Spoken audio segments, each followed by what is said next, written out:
Hello, it's Scott Manley here. Last week, Firefly's Blue Ghost achieved a spectacular soft landing on the moon, and barely before the dust settled, we were expecting another lander, Intuitive Machines. They already had their IM-2, also known as Athena, in orbit around the moon. And after a landing live stream which ended in uncertainty, we found out that the spacecraft had landed in an orientation which was incompatible with sustained operations on the surface of the moon. To put it plainly, it had fell over and the solar cells were now in shadow. And another less than successful lander has led to people asking once again, what's up with all those landers crashing on the moon? We've had Bereshit, Vikram, Luna 25, Astrobotics Peregrine, Intuitive Machines, Odysseus, all leaving the wrong kind of mark in lunar exploration. And these discussions inevitably call back to the 1960s when the US and the Soviet Union were going at it in the Cold War and kept on announcing their successful landings on the moon. How come 21st century technology seems to be having a worse time than 1960s technology? And then, of course, this is seized upon by certain people who are distrustful of official sources, but somehow trust random people on the internet. These people are saying that this is evidence that all those landers in the 1960s were clearly fake, and therefore the Apollo moon landings must have been faked. And while Tim Dodd has already done the ultimate video on dispelling Apollo conspiracy theories, that still leaves us with the question, why do we think that modern landers are having a harder time than those 50-year-old designs? And so while I want to talk about this bigger question, I do want to first focus on Intuitive Machines' second flight and what went wrong with that. After all, it is the second time they've attempted to land and the second time they fell over after landing. And while a lot of you out there keep saying that this lander is just simply too tall for the kind of terrain we expect on the moon, I don't think that's true. I think this thing would be a bad landing regardless of its configuration. So again, this is the Nova C lander by Intuitive Machines. It's the only lander which is using cryogenic propellant, methane and oxygen. And then for balance reasons, it has those in two spherical tanks sitting directly above the engine, which explains partly why the lander is so tall. But the designers sort of lean into this and they say that if they have these solar panels up on the side, then it makes it better for polar regions where the sun is going to be at very low angles. So now, as it starts getting closer to the surface, it has to perform various maneuvers, which change the antenna pointing. And as that happens, it would lose connection, we would lose telemetry. And the visualization, it would extrapolate the position of the vehicle, and it would do this assuming that lunar gravity and nothing else was working on it. So we would see the transmission drop out, the speed would slowly increase as if it was being accelerated by lunar gravity, and then suddenly it would reset to a sensible value. And there was one agonizing moment early on as it was doing its pitch over like a couple of minutes out from landing, where we just simply watched the speed slowly increase and the altitude from the moon drop to a negative number. And at that point, a lot of us were thinking, oh yeah, it's crashed. But the truth was, they were simply extrapolating from a specific point. So yeah, you see the velocity is increasing and the distance from the moon is decreasing. This was the moment where it is doing the pitch over maneuver and they're not getting any telemetry.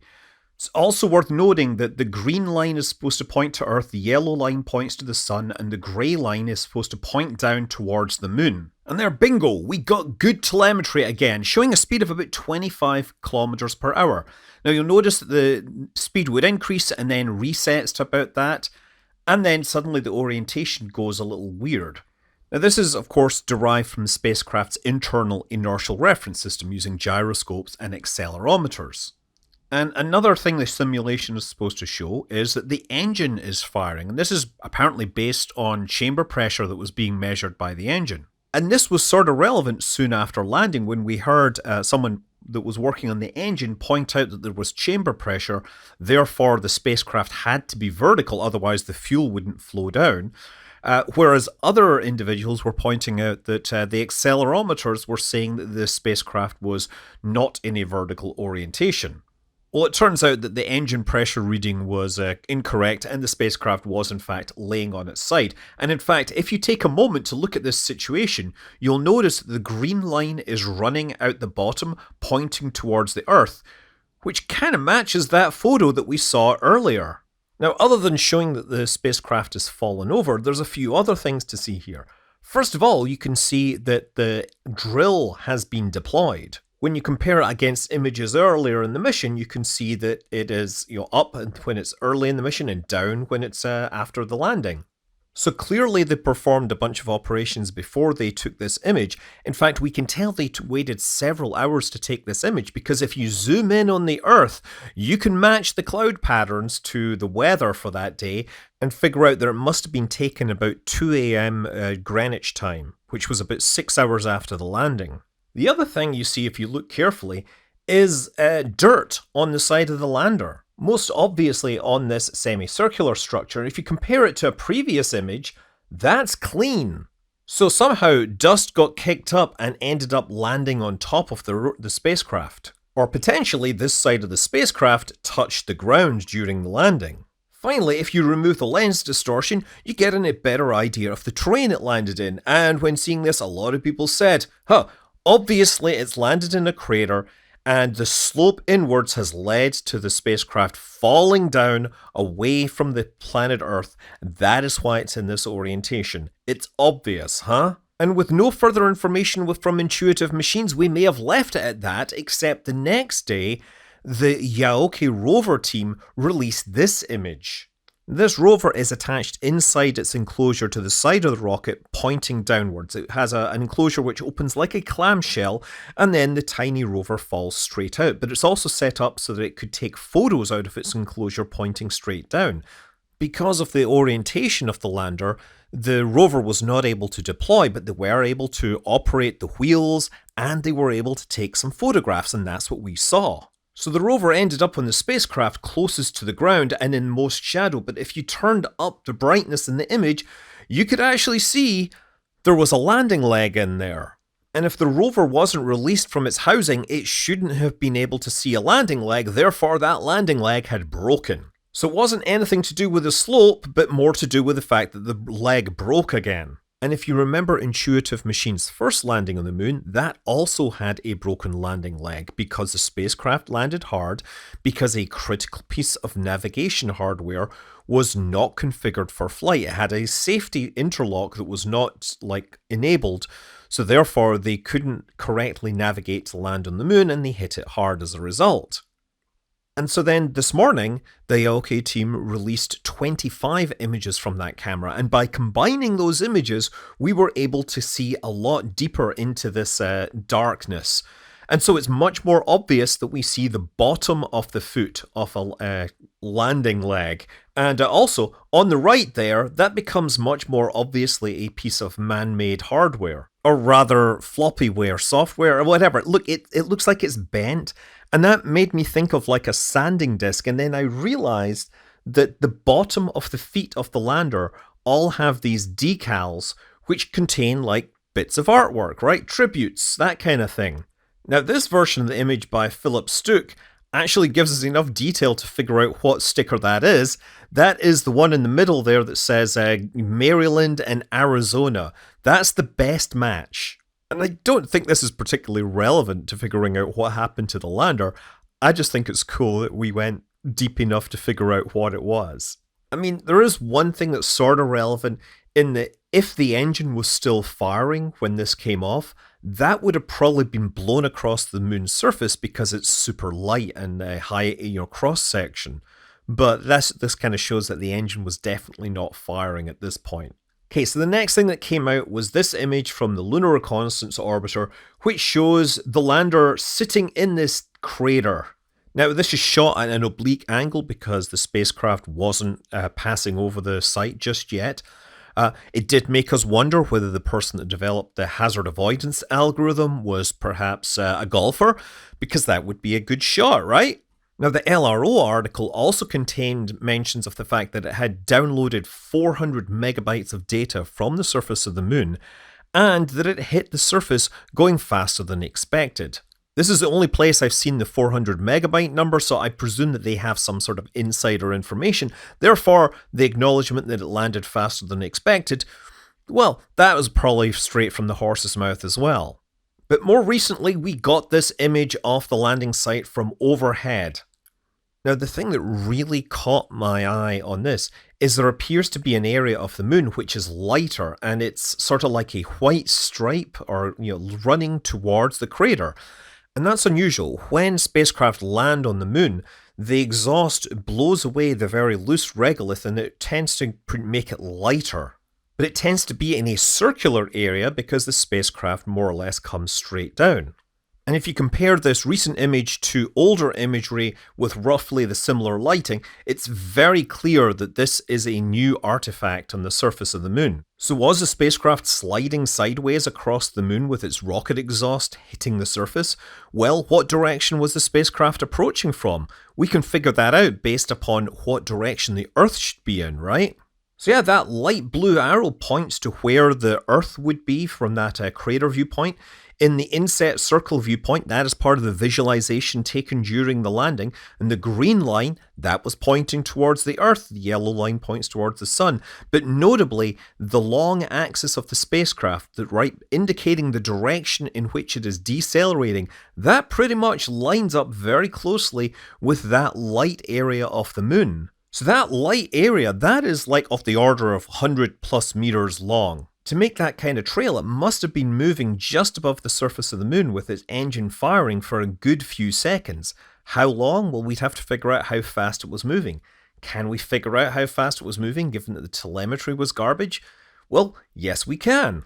Amateur radio operators were able to track the spacecraft signals from the moon, and this shows like part of the frequency spectrum. And you can see on the left we have the frequency, and the frequency changes as the spacecraft slows down, and this is a close-up of the final segment. So this is showing speed relative to the Earth over time, and you can see the speed is changing, and then right at the end it ends up in a flat line because it has landed on the moon and it has stopped accelerating. And you'll notice at around 3400 it's sort of horizontal, and then it jumps up to a different frequency around 3420. That's a kind of a steep jump. Turns out that is about an 80 hertz jump. And that's at a base frequency of about 2.2 gigahertz, and my math says that that's about 10 meters per second of Doppler shift. And to be clear, the raw data is out there. I just measured this off the graph, and if you really want to look into it in more detail, you can get a better answer than me. Also, we need to be very careful about taking this as ground truth because, hey, the spacecraft just crashed. We don't know if that Doppler shift was perhaps due to some change in the spacecraft itself. So this could just be a phantom measurement which just happens to coincide with all the other stuff we've seen. And now at this point, I need to interject because I had recorded this video, encoded it, and Intuitive Machines released one other image. And this is a 360-degree panoramic image, it's uploaded to YouTube as like a video, but the point is you can pan and scan around and see what the spacecraft saw as it was coming in for landing. Now, we can of course take this image, we can know where the sun is, we know where the Earth is, we can match it to the map that we have, and figure out that the spacecraft was about 20 to 30 feet above the surface and maybe 200 feet from its final resting place. And so given that the vertical distance is so different from the horizontal distance, it must have been moving faster laterally than it was moving vertically. The matched position lines up with the light line we saw on the surface, and if we look at the 360, you can actually see dust being blasted about because it's close enough to the surface. If we look a little further out, we can actually identify the crater that the spacecraft ended up lying inside. But anyway, putting all these bits together, it does look like their terminal navigation system failed, and they were able to maintain altitude versus the moon and descend very slowly, but they were sliding laterally across the moon at many times their descent speed until they actually hit something. And then, of course, engine shut down, thing flipped over, broke legs, ended up, in its current attitude. And I wish I knew why this was the case. Now, it uses LiDAR for some altitude functions, but it also uses cameras for hazard avoidance and terminal navigation. I don't know what went wrong with those, but it does bring us back to my original question. Why does it seem to be harder to land on the moon these days? And look, I'm sorry, for the classic conspiracy theorists out there, look, there was a pilot on Apollo. They had multiple test flights, right? Apollo 11 was the first one that landed on the moon because there was basically 10 previous sort of missions, not all actually flew, but to verify the equipment. Neil Armstrong, as they were coming down, realized they were going to land in a bad area, and he flew to a better area because he used the good old Mark I eyeball to navigate to the final location. Being able to make these decisions with the full capacity of a human brain clearly helped the Apollo spacecraft get to the right point on the moon and land without falling over. And even then, they had Apollo 13, which had a hardware failure and it was an emergency and they didn't actually land on the moon. But what about the Surveyor spacecraft? So they launched 7 Surveyor spacecraft to the moon and 5 of them landed successfully. So that's not a 100% success rate, but neither is it anywhere close to the current failure rate we're seeing with the modern spacecraft. So Surveyor was NASA's way of verifying that you could in fact land astronauts on the moon. And so it was going to similar locations that astronauts would go to. In fact, Apollo 12 landed close to Surveyor 3. So they were already making their job easy by picking the easiest terrain. Of course, the modern spacecraft, they're picking the terrain which is most scientifically interesting. And in the case of Intuitive Machines, both of their missions have been to the lunar poles, which have very low sun illumination angles, which means there's not much margin for error. If you're off by a few hundred meters, you can easily find yourself in a spot where you will not get any sun illumination for the duration of your mission. And that's even accounting for landing upright in the intended orientation. So on many of NASA's modern missions, they are in fact making things harder on themselves because, hey, it's 21st century technology, right? Well, that's a bold strategy, and I'm sure it will pay off for them eventually. So the 1960s Surveyor spacecraft didn't have all the modern computer logic available to us now. It had a very simple set of multi-beam radar systems which would integrate their data and a simple control system which would slow the spacecraft down using this Star 37 solid rocket motor. The spacecraft was more or less built with this at its core, and that would provide most of the delta V to get it down to the surface, and then it would be jettisoned and the spacecraft would perform the final landing using these smaller motors. And when you toss that away, it becomes very clear how little hardware was actually on the Surveyor spacecraft. At launch, it massed more than 1 ton, but by the time it landed on the moon, it was down to less than 300 kilograms. And of that, only 6 kilograms was the scientific payload. So in terms of its launch mass, 0.6% of its mass is payload. For comparison, Firefly's Blue Ghost is about 1.5 tons and has a possible payload of 100 kilograms. So the older Surveyor spacecraft had much larger mass margins to play with. The other thing the old programs had to play with was a lot more money. The Surveyor program cost something like $460 million in the mid-1960s. If you scale that up to modern prices, you're talking $4 to $5 billion. Firefly, Intuitive Machines, Astrobotic, they're getting paid on the order of $100 million to put payloads on the surface of the moon.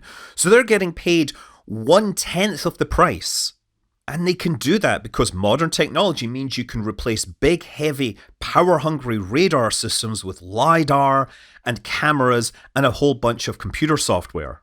Although software has clearly been found wanting in many cases, it was definitely the root of problems in the landing of Beresheet and Vikram, probably Intuitive Machines 1 and 2, and definitely in the case of Luna 25. And I'll be honest, there's no excuse for this. Testing software is cheap compared to testing hardware.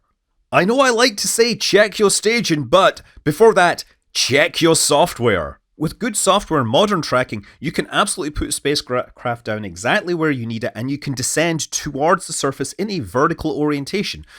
The Surveyor spacecraft had these wide landing legs that folded out. They had to spend part of their mass budget building these big legs because the control systems at the time were not capable of nulling out the horizontal velocity. And I've seen a bunch of people say, hey, come on, you guys, you're scientists. You should just build a spacecraft that doesn't matter what way it lands, right? Build a spacecraft that is ball shaped, and then you won't have any problems staying upright on the moon. Well, guess what? The Soviet Union did this back in their earliest lunar landers. In February of 1966, the Soviet Luna 9 spacecraft became the first spacecraft to soft land on the surface of the moon. And the way it worked was the descent stage kind of just smashed into the moon, but there was a hardened spherical lander on top, which, as it rolled to a stop on the moon, its petals would fold out and it would naturally end up upright on the moon and able to communicate and send the first pictures back from the surface of the moon.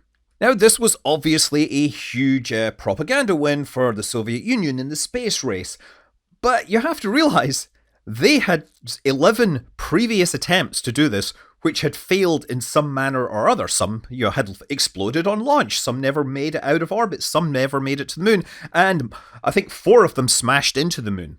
And lots of these we never actually heard about until later because the Soviet Union really wasn't announcing its mistakes. But if you look at the history of lunar exploration, there was a lot of failures historically, and it's actually sort of consistent with what we see today. The real thing, though, I think, is that a lot of these early failures were, governments, Soviet Union and the USA, rushing for propaganda points, right? Trying to get the prestige from landing on the moon, and they were pushing the limits of the technology, which was very limited at the time. But as we get through to the sort of second half of the 1960s, a lot of the problems have been solved, the money and resources are there, driven by the space race, and so we get fewer and fewer failures, more and more successes. And obviously, the Apollo program is hugely successful. The Surveyor program has, 5 out of 7 successful. And in comparison, around this point, the Soviet Union is definitely beginning to be on the back foot. It's unable to keep up. It's still flying a lot of spacecraft which aren't reaching orbit. They build, of course, the Luna sample return spacecraft, and these are much more conventional landers. These land on the surface, they collect some samples, and then they have to fly back. And they actually land pretty much in Mare Crisium, where Blue Ghost has landed. And some of those failed to land. Some of those fell over after landing. But the Soviet Union did actually land 2 successful rovers on the moon, the Lunokhod. And those actually operated for longer than any of the Apollo missions on the surface, and they were able to drive further, right? In fact, they held the record for the longest traverse on another world until the modern Mars rovers were finally able to stretch their legs. But then, after the sort of mid-70s, people lose interest in the moons. I mean, literally nobody launches a moon mission in the 1980s. We then get a bunch of orbiters that fly out, and orbiters are cool. Some of them drop stuff onto the surface of the moon to get a lunar impact. And then in the last 10 years or so, we get to the modern era of lunar landers, starting with Chang'e 3. And the Chang'e program has been amazingly successful. They have actually pushed the limits. They've done things that nobody else have done. And they've been able to do this because they are a very well-funded government program. China is very much operating in the mode of trying to get international prestige and using modern technology to score these firsts, getting the first landers on the far side of the moon, the first samples from the far side of the moon. And I think that's the best illustration of how successful a well-funded lunar lander program can actually be. India doesn't really have the resources that China has, but they've tried to make it work and they've had a success. Russia, they called their spacecraft Luna 25, trying to act like it's an extension of the Soviet Luna program, but they're not the Soviet Union anymore. In fact, a lot of Soviet expertise was in Ukraine, which, guess what, is not part of Russia. And Russia's invasion of Ukraine meant international sanctions, which meant that they couldn't buy certain critical aerospace components, which meant they had to develop some important stuff for Luna 25 domestically. That messed up their schedule and very likely killed the mission. And then there's the US that decided instead of building a government program, it was going to employ the powers of the free markets and capitalism and basically get private companies to do things as cheaply as possible, have multiple competitors. But of course, if you're wanting a market to exist, you need supply and demand. So NASA's role is to create the demand by doing the science, funding the scientific instruments so that they can be on the spacecraft, so that they can pay somebody to transport them to the moon, so the technology can be developed. And that's how we get amazing footage like this from the Scalps payload on Blue Ghost. These are high-speed cameras pointing down at the, basically the landing point, showing the plume surface interactions at high frame rates and details that we've never, ever seen before. 60 years of landing on the moon has shown us that there's a lot of ways to make it go wrong, but it's also shown us that things do get better over time, and I'm looking forward to that future where landing on the moon is exciting as watching Falcon 9 land on a barge for the 99th time. I'm Scott Manley. Fly safe.